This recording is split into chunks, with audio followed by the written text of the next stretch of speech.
All right, will the City of Johannesburg end the day with a new mayor? That's the big question. But political parties have been at loggerheads about their preferred candidates. The resignation of Al Jammah's Thapelo Ahmad last month left the city without a mayor for a number of days. And some of the names put forward do include former DA Mayor Pule Letshwiti-Jones and Funzi Ngobeni of Action SA. Now, our reporter, eNCA's Pule Letshwiti-Jones, is following the story for us and joins us live for an update. And Pule, since the last time we had this conversation, how's it looking, of course, ahead of hopefully a new mayor being elected? It definitely seems as though things are moving quite smoothly as well. There are, of course, 3 mayoral candidates and nominations for the Joburg Council as well, and would be a possible mayor for the city. The names are, of course, Funzi Ngobeni from Action SA, a former mayor of the city, Pule Letshwiti, and Kabelo Kwamanda Al Jammah, who, by the way, we understand now receives the full support and backing of the ANC-led alliance, which includes the EFF and other minority parties as well. Action SA and DA not seeing eye to eye at this particular moment. The DA has taken a firm stance to say it will back their candidates despite not having the full support of other parties from the opposition benches. But why is it important that council elect a mayor today? To unpack that for us, we're joined by the MEC of Kokta in Gauteng, Mr. Mzikumalo. Mr. Kumalo, thank you very much for speaking to us this morning. Let's chat about the importance of this council, why it has to elect a mayor today. Good morning to you, Pule, and good morning to your viewers at home.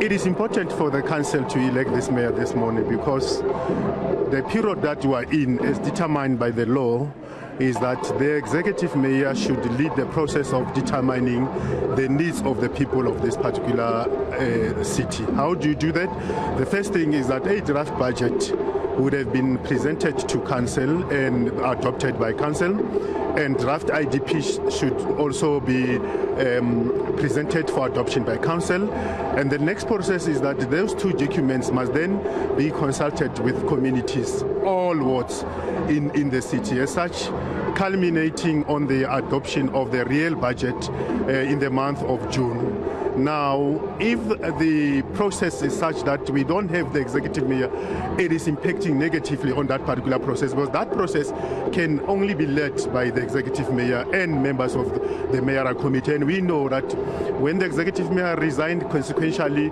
all the members of the mayoral committee will also go. And as such, the administration cannot undertake that particular process. It is a public participation process that requires the executive mayor. So it's important for the city to elect the mayor this morning. Obviously, if they don't elect the mayor and they don't adopt the budgets and present it to communities, you could dissolve the city. Well, if the actual budget is not being adopted, there is no negotiations.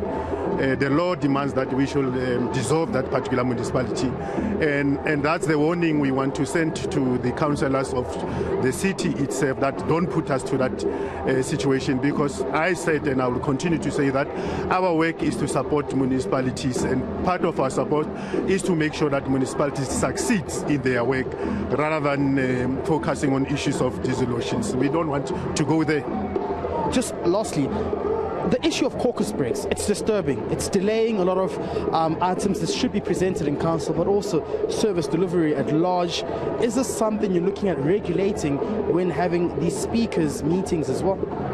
Well, the good thing about the issues of that provision in the standing rule is that it is within the purview of the municipal council. We've been making observation now. Observation is such that in some instances the issue of caucuses is being abused to an extent of delaying every business of the council. We have the MEC Speakers Forum. We're going to engage with all the speakers to look at this, because we want to say to them, from within that procedure there must be substantive issues that accompany that particular procedure, so that it is not a willy-nilly process where I just stand up and say I require a caucus without really raising substantive issues as such. Obviously, this will fall also with motions as well. That will go to motions, and in any way with regard to motions, councillors are forced to raise substantive issues that accompanies that motion.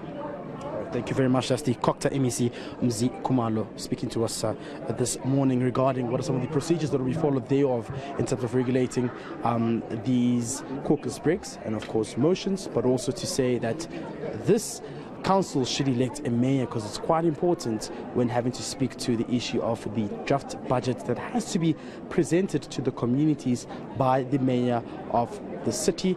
Right now, the nominations were of course underway, but the voting process will get underway and council has just started. So we waited to see who will be the next mayor of the city of Johannesburg to quickly fast-track the process of ensuring that residents are prioritized and the service delivery is an issue that is taken seriously. And the names have been, of course, inserted into that bowl, Pule, just in terms of who those candidates are. We're looking at Mpopala Ngobeni and, of course, Kabelo Kwamanda. We'll see, of course, who is elected as Johannesburg's new mayor. Colleague will be sure to catch up with you as soon as there are any developments around what's happening right now in council.